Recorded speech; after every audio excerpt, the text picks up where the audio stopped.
Why is it that a country with all kinds of natural economic advantages is currently experiencing one of the worst inflation rates in the entire world?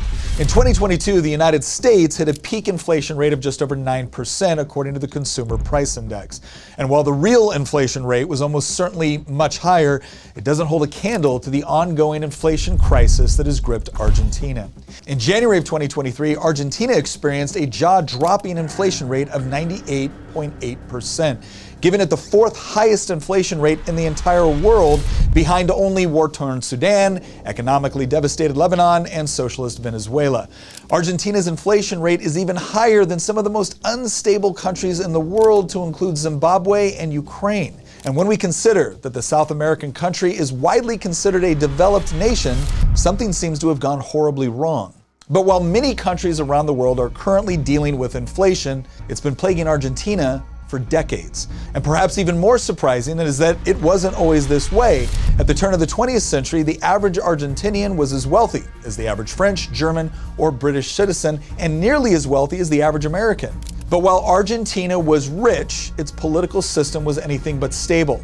Throughout the 1920s and 30s, extreme ideologies like anarchism, fascism, and even communism were quite popular. Distrust in both the nation's corporate and political elite eventually led to the election of populists like Juan Perón, who realized he could obtain power by promising sweeping reforms to root out government corruption and to achieve economic equality.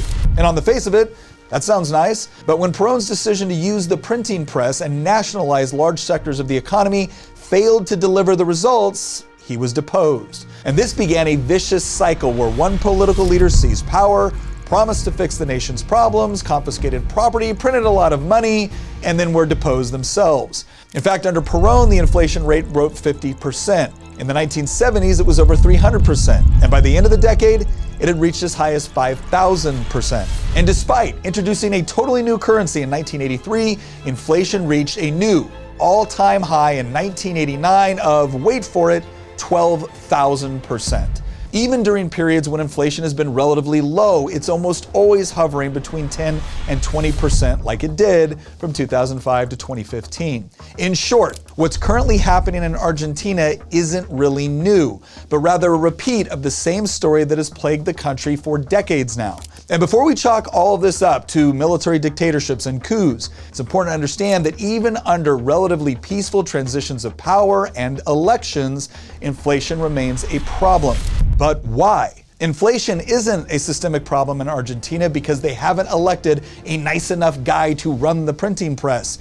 It's because no matter who you elect, if they keep running the printing press, you're gonna have inflation. The bottom line is that for Argentina to turn the corner economically and become the economic powerhouse that by all rights it should be, they're gonna have to blame the bad policies, not just the people implementing them.